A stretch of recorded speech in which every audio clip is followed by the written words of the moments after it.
38장 7절에서 13절까지의 말씀입니다.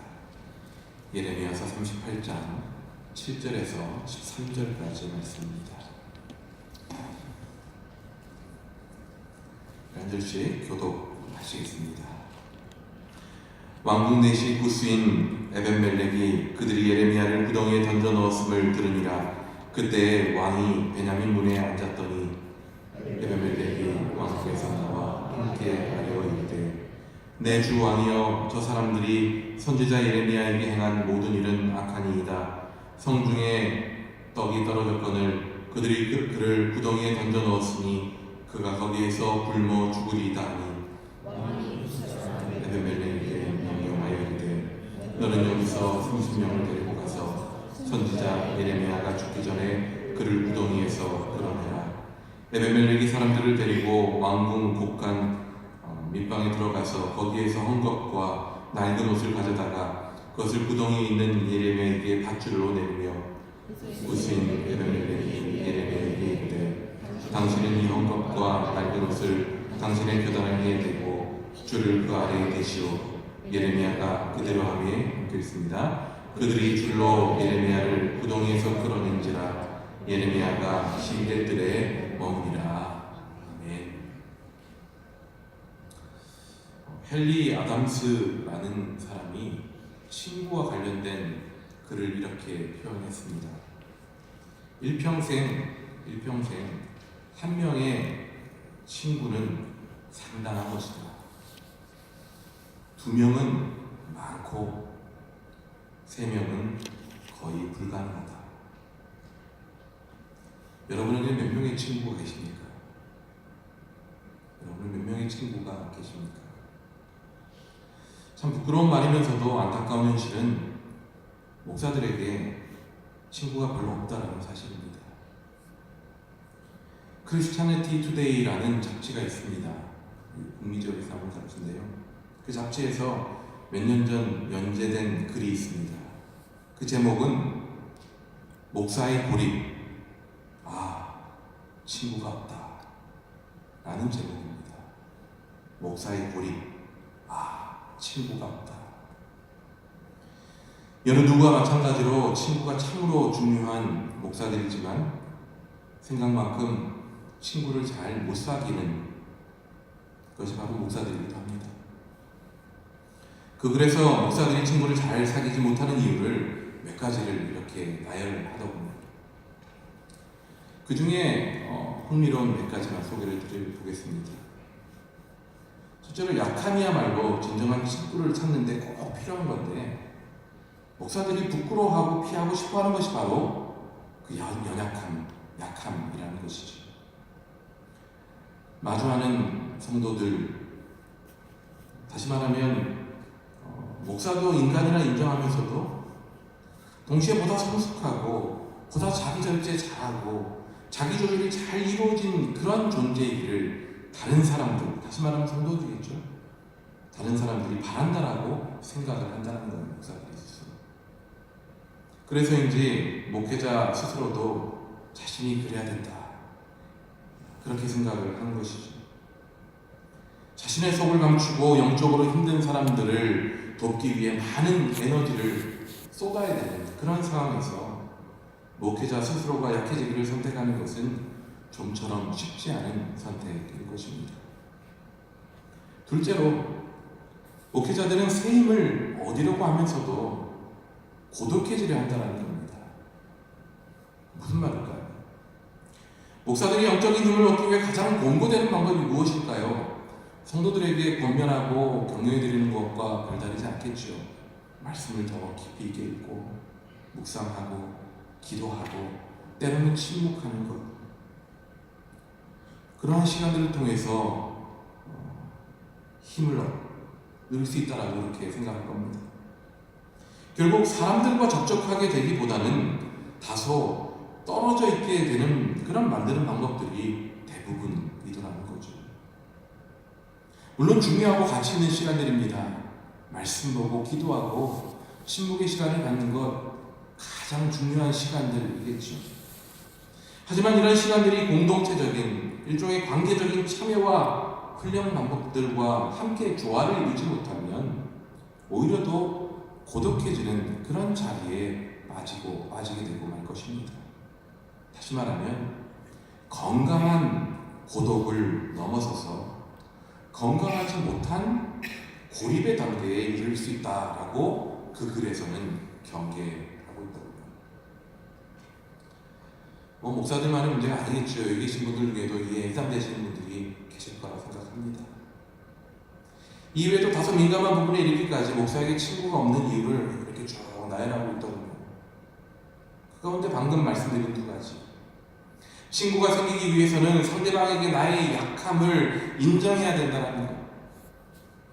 그리고 홀로 고독의 자리만을 찾기보다는 때론 사람들 사이로 들어가야 한다는 점은 매우 마음에 와닿는 그런 내용이었습니다. 목사가 된 이후로 친구라는 개념이 참 저희 일상 속에서 정직하게 말씀드리면 벌어진 것 같아요. 저는 그렇게 생각을 해봅니다. 목사가 되기 전 친구들 이후로 친구라는 생각으로 과연 내가 지금 만나고 그런 관계를 시작하는 대상이 얼마나 있을까 생각해보면 글쎄요, 그다지 많지 않은 것처럼 느껴집니다. 물론 함께 목회를 하던 동료 선후배 목사님들 중에 친구처럼 그렇게 생각하는 분들이 계십니다. 하지만 목사님들을 제외하고는 참 친구가 없다 해도 과언이 아닌 스스로의 모습을 보면서 이렇게 사는 게 맞는가 라는 생각을 특히 이 본 말씀을 묵상하고 또 말씀을 준비하면서 생각해 보았습니다. 목사의 고립, 친구가 없다.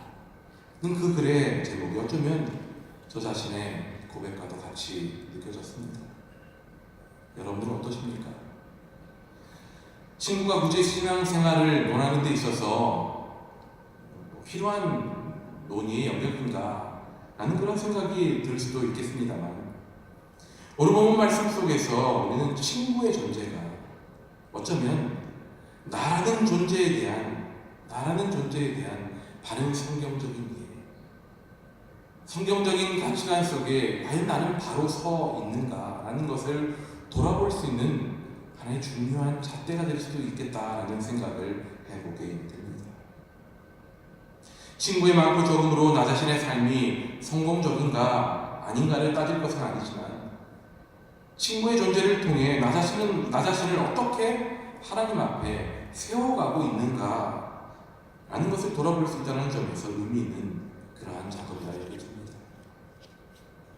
신앙의 삶을 살아간다는 명분 하에 지나친 자기 고립 속에 살아가고 있지는 않은지, 자기 합리화의 신앙 속에 살아가고 있지는 않은지, 주님 주신 귀한 친구와의 관계의 기회들, 은총의 기회들을 행여나 소홀히 하고 살아가고 있지는 않은지, 오늘 본문이 주는 이 친구라는 화두를 통해 우리에게 주는 말씀에 귀 기울여 보게 됩니다. 오늘 본문 속에서 우리는 예레미야의 친구 한 사람을 만나게 됩니다. 예레미야의 친구 이야기라기보다는 어쩌면 이게 더 정확한 표현이었는지 모릅니다. 예레미야와 친구가 된 한 사람의 이야기입니다.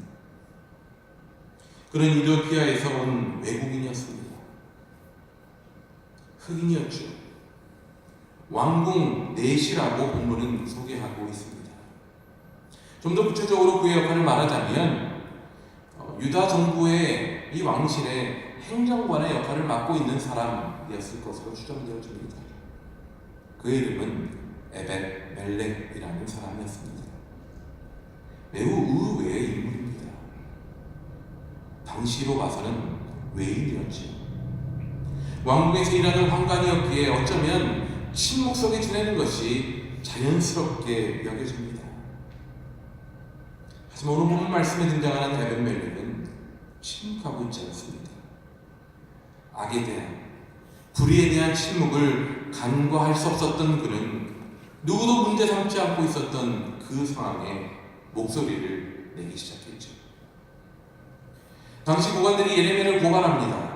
그러면서 이렇게 얘기하죠. 백성의 평화를 구하기보다 하나님의 심판만을 외치는 그 예레미야를 당장 잡아 죽일 것을 당시 시드기야 왕에게 요청합니다. 시드기야는 명색이 왕이긴 했습니다만 당시 고관들의 그러한 간청, 강력한 요청에 소신을 지킬 만큼 그렇게 바로 서 있던 왕도 아니었죠. 결국 조용히 그 고관들의 뜻에 따르게 됩니다. 참 초라한 왕의 모습이죠. 특별히 읽진 않았습니다만 그 앞에 나오는 5절 말씀에 그런 초라한 왕의 모습이 고스란히 드러납니다. 제가 세 번역으로 한번 읽어드려보죠. 그가 여기 있어 죽이든 살리든 그대들의 뜻대로 하시오. 나에게 무슨 힘이 있다고 그대들에게 반대하겠소. 참 못난 왕 아닙니까? 참 볼품없는 왕이 되어버렸습니다. 씁쓸한 모습이 아닐 수 없죠. 그렇게 힘없이 예레미야는 고관들 손에 넘겨졌고 그들은 예레미야를 잡아서 진창 속에 그 구덩이 속으로 빠뜨려버리고 말았습니다. 에벤멜렉과 예레미야가 어떤 친밀한 관계를 유지하고 있었는지는 알 수 없습니다. 오히려 본문 속에서 확인되는 사실은 불의와 악에 대한 에벤멜렉의 자세에 초점이 갑니다. 에벤멜렉은 그 불의 앞에 침묵할 수 없었습니다. 어떻게 합니까? 왕에게 직접 찾아 나서죠. 이 에벤멜렉이 얼마나 고위 관직에 있는 사람이었는지는 확인할 수 없습니다만 왕에게 직접 찾아갑니다. 에벤멜렉은 그 불의 앞에 침묵할 수 없었기 때문이죠. 결국 베냐민 문 앞에 있었던 시드기야 왕을 만나게 됩니다. 여러분 참 아이러니한 것은 이것입니다. 베냐민 문이 어디였습니까? 예레미야가 아나돗에 사두었던 그 밭을 기업을 물기 위해 샀던 그 베냐민 땅으로 아나돗 밭으로 가던 길에 바로 잡혔던, 그래서 갇혔던 그곳이 바로 베냐민 문이었죠. 바로 거기에서 이 시드기야 왕을 만나게 됩니다. 예레미야. 마침 그곳에 있던 시드기야를 만나 에벤멜렉이 이렇게 말합니다. 세 번역에서 9절 말씀이 이렇게 표현하죠. 높으신 임금님, 저 사람들이 예언자 예레미야에게 한 일들은 모두 악한 것뿐입니다. 그들이 예레미야를 물 웅덩이 속에 집어넣었으니 그가 그 속에서 굶어 죽을 것입니다. 이래서야 되겠습니까? 성 안에는 더 이상 먹을 것이 없습니다. 아무런 힘도 그렇다고 뒷배경도 없을 이 외인, 한낱 외인인 에벤멜렉이 이렇게 반응했던 이유가 무엇이었겠습니까? 예레미야에 대한 인간적인 친밀함 때문이었을까요? 본문은 적어도 그것이 1차적인 이유는 아니었음을 보여줍니다. 이래서야 되겠습니까? 라고 말할 수 있었던 건 오히려 그러한 상황 속에 일어나고 있었던 불의와 악에 대한 에벤멜렉의 문제 제기였던 것이죠. 악한 일에 생명의 위기에 몰린 한 사람에 대한 진실한 모습에서부터 비롯된 그러한 모습이었습니다. 그의 그런 의로운 모습은 시드기야로부터 예레미야를 끌어올리라는 그런 허락을 받았습니다. 그리고 예레미야를 구출하는 과정에 이르기까지 에벤멜렉의 모습은 한결같아 보입니다. 예레미야에 대한 인간적인 감성적 어떤 연민에 빠져 있지 않았습니다. 어떻게 하면 그 죽어가는 사람을 살릴 것인지가 그의 초점이었습니다. 예레미야의 신세를 한탄하고 애석해하는 그런 차원에 머물지 않았습니다. 직접 시드기야 왕에게 찾아가서 그의 허락을 받아내고 직접 그곳에 빠진 예레미야를 구해내기 위한 치밀한 그런 어떤 과정까지 밟고 있습니다. 직접 밧줄을 구했지요. 밧줄에 살이 찢겨나가지 않도록 거기에 옷을 연결해 묶습니다. 구덩이로부터 예레미야를 끌어내기 위해 도울 사람들도 함께했습니다. 침착하면서도 대담하게 그 일들을 이루어갔습니다. 자신이 무엇을 해야 할지 잘 알고 있는 듯합니다. 그리고 그렇게 웅덩이 진창 속에서 죽어가던 예레미야를 끌어올리지. 예레미야는 신대들에 머물며 회복하게 됩니다. 이제 비로소 에벤멜렉이라는 인물 그리고 예레미야 사이의 관계를 한번 상상해 봅니다. 친구라는 그런 상상을 한번 해보게 되는 거죠. 친구에게 이게 이루어진 용기 있는 행동이라는 점보다는 오히려 불의에 저항하고 올바른 것을 지켜가기 위한 그런 과정 속에 아마도 친구의 관계가 더 돈독하게 세워져 갔을 것입니다. 물론 둘 사이가 이미 친구 관계였을 수도 있습니다. 우리가 상상해 볼 수 있는 것보다 더 깊은 우정을 나누고 있었을 수도 있습니다. 하지만 두 사람의 친구 여부라든지 우정의 깊이와 같은 것은 뒤로하고서라도 분명한 것, 에벤멜렉은 자신의 아내보다 한 사람의 생명이 우선이었습니다. 자신에게 주어질 이의 타산보다 그 사람을 먼저 생각하며 행동하는 것이 중요하다라고 여겼습니다. 자신에게 주어질 수도 있을 위험조차 감수할 만한 귀한 존재가 에벤멜렉의 예레미야라는 존재였다는 것이죠. 친구는 이처럼 나 자신을 보호하는 울타리를 넘어섬을 통해 진정으로 만나야 됩니다. 내가 이미 쳐놓은 나의 익숙해진 울타리 안에서 만나는 사람이 친구의 온전한 의미이기보다 내가 익숙하지 않고 어쩌면 내 울타리를 넘어서면 나에게 위험이 다가올 수도 있고 나에게 손해가 가져올 수도 있는 그 울타리지만 거기를 넘어서라도 만나야 되는 그 사람, 그곳에서 만나는 사람이 진정한 친구라는 생각을 이 본문을 통해 에벤멜렉의 모습을 통해 해보게 됩니다. 굳이 그 집을 떠날 필요도 없습니다. 그럼에도 자발적으로 그 울타리를 넘습니다. 이 울타리를 넘음을 통해 친구와 함께 할 수 있기 때문이죠. 에벤멜렉이야말로 그 울타리를 넘어섰습니다. 울타리 넘어 공경에 처하고 있었던 그와 함께 하기로 결정한 것이죠. 그리고 그 울타리 넘어 그곳에서 비로소 진정한 친구가 될 수 있었습니다. 성경에는 친구라는 말이 한 번도 나오지 않았습니다. 하지만 적어도 에벤멜렉과 예레미야는 이 사건을 통해 분명 친밀한 관계를 가질 수 있었을 것입니다. 그것을 오늘날 우리의 말로 얘기한다면 친구가 되었겠죠. 그리고 둘 사이 우정에 대한 의미뿐만 아니라 그동안 참 외롭게만 보여왔던 예레미야의 인생 속에 그래도 자신의 아내와 이해관계 울타리를 넘어서서 헌신해준 친구가 있었다라는 사실에 또 한편 따뜻함이 느껴지는 그런 본문으로 다가왔습니다. 위안이 느껴지기도 했고요. 사실 예레미야를 생각해보면 차가움이 느껴질 때가 있습니다. 참 그 사람은 외로웠을 거다. 입에서 나오는 소리라고는 이 유다 땅의 멸망이요, 처참한 그런 미래에 대한 예언의 말씀밖에 없는데 과연 그 주변에 누가 있었을까?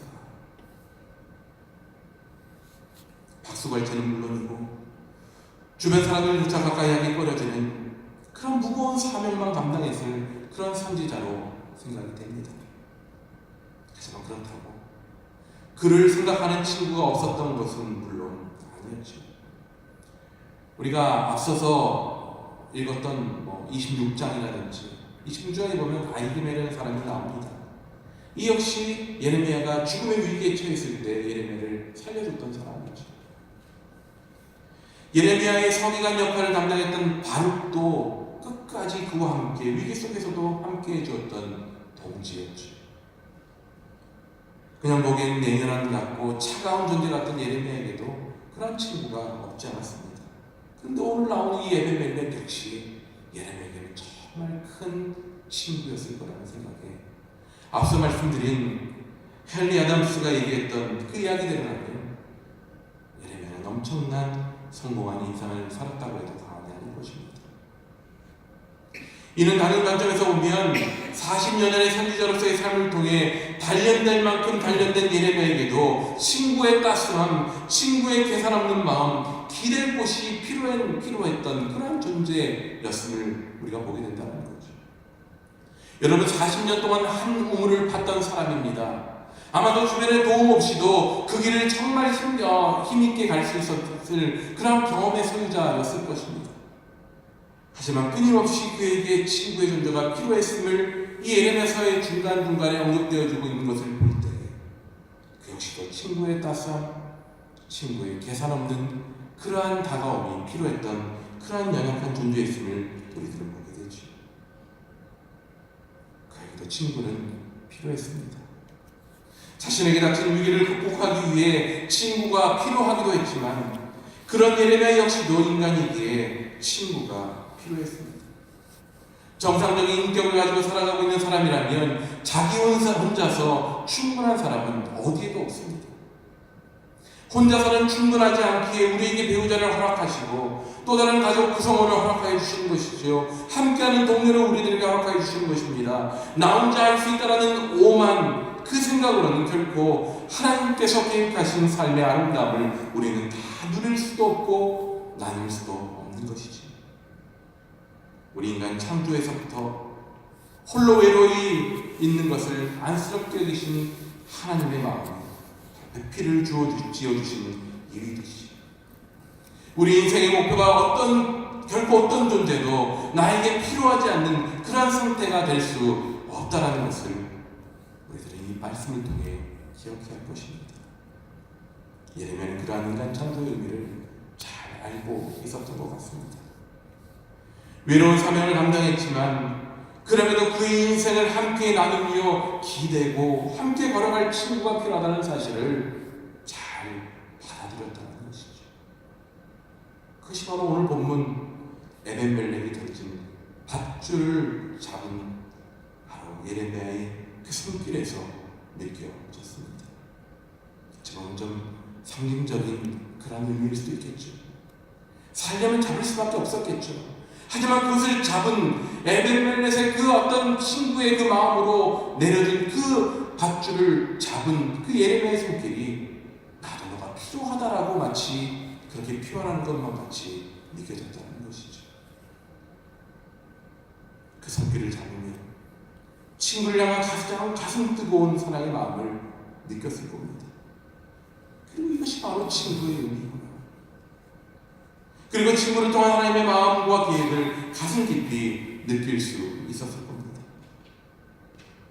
세상을 향한 하나님의 음성을 쏟아내던 예레미야였지만 그 역시 친구의 손길을 잡으라고 하시는 하나님의 섭리에 순종했습니다.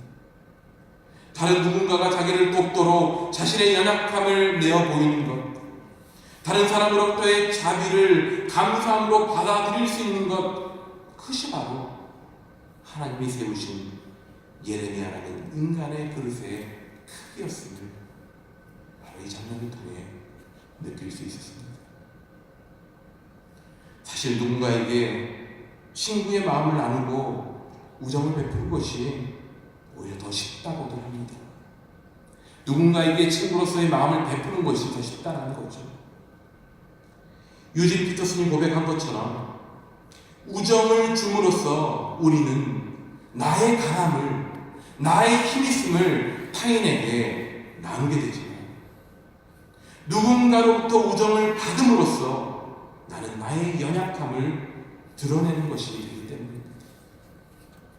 그러기에 누군가에게 나의 우정, 나의 마음을 나눠주는 것이 더 편하고 더 좋은 것이죠. 누군가로부터 우정을 받고 누군가로부터 친구의 사랑을 받으면 그만큼 나의 연약함을 드러낼 수밖에 없고 그렇게 인정할 수밖에 없기에 그것이 우리의 마음이 더 힘들다는 것입니다. 자연스럽게 나의 강함을 드러내려 하지 연약함을 드러내고 싶지 않은 것이 우리들의 모습 때문입니다. 하지만 하나님은 우리로 하여금 연약함을 드러내는 결단을 통해 하나님의 일하심을 보기를 원하십니다. 왜 너의 연약함을 말하지 못하느냐? 왜 너의 연약해서 했던 실수를 고백하지 못하느냐? 왜 너의 약함을 고백하지 못하느냐라고 우리에게 말씀하시는 겁니다.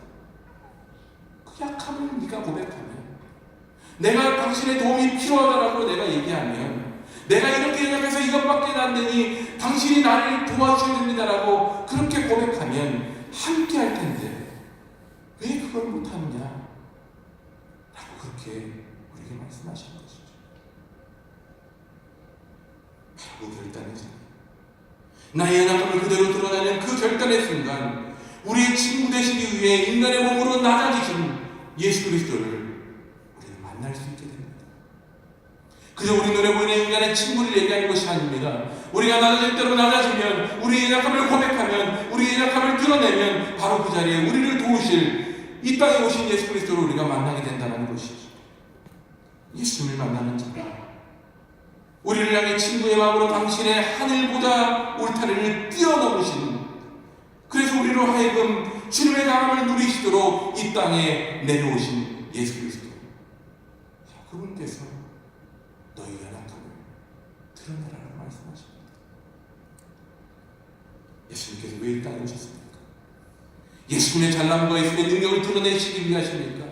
예수님께서 왜 하나님 보좌의 울타리를 뛰어넘으셔서 이곳 낮고 낮은 곳 가운데 오셨습니까? 하나님께서 당신의 도움이 필요합니다라고 친구를 향해 손을 뻗는 우리들의 손을 잡아주시기 위해 예수 그리스도께서 그 울타리를 넘으신 것 아니십니까? 우리 인생은 친구가 필요합니다. 하나님이 우리를 위로하시는 통로요, 우리를 하여금 인내함으로 주님의 뜻을 이루기까지 달려가도록 응원하시는 주님의 방법이 바로 우리의 친구들이기도 합니다. 우리 서로 가운데 그런 친구들의 애씀이 그래서 필요한 것입니다. 모두를 친구 삼는 것은 어찌 보면 욕심이겠지요. 하지만 나의 연약함을 드러내고서라도 하나님의 위로와 힘을 얻을 수 있는 그 은혜의 자리에 머물기 위해 우리 서로 친구되기를 게을리하지 말아야 될 것입니다. 에베멜렉의 모습에서처럼 친구는 이의 타산에 따라 움직이지 않습니다. 그렇게 반응하지 않습니다. 친구의 상황과 필요에 따라 그저 반응할 뿐이죠. 자동적으로 자동 반사처럼 그렇게 응답하게 되어 있습니다. 예수님은 받으실 고난과 치욕을 계산하고 오시지 않으셨습니다. 하나님의 자녀된 우리들을 향한 사랑, 그 한 가지 이유만으로 예수님은 죽음의 자리로, 치욕과 고통의 자리로 들어오셨습니다. 그렇게 우리의 친구가 되어주셨습니다. 우리에게 친구가 필요하기 때문이죠. 다시 우리의 삶의 자리로 나아갑니다. 친구가 필요함을 외면하지 마십시오. 여러분들의 삶의 울타리를 넘어서서 그곳에 있는 친구의 필요를 돕는 일을 주저하지 마십시오. 반대로 나의 연약함을 드러내고 친구의 그 도움의 손길을 붙잡는 그런 삶을 여러분들 외면하지 마십시오. 하나님께서 이 땅에 우리의 친구로 오신 하나님 예수 그리스도께서 바로 우리 주변에 있는 그 친구들을 통해 그런 사랑을 베풀어 주시고 우리의 손을 잡아주실 것입니다. 바로 우리 주변에 나의 옆에 친구가 있는 이유인 것이지. 이제 우리의 삶의 자리로 다시 나아갑니다. 친구들을 찾으십시오. 우리의 진짜 친구 되어주신 예수님을 우리의 일상의 삶 속에서도 그 뜨거운 예수님의 친구의 손길을 잡을 수 있는 친구들을 여러분들의 삶 속에서 찾아내십시오. 그곳에 은혜가 있습니다. 그곳에 우리를 안아주시는 친구 예수님의 따스한 품이 있습니다. 그 은혜를 누리시는 저를 모두가 되시기를 간절히 소원하고 축복합니다.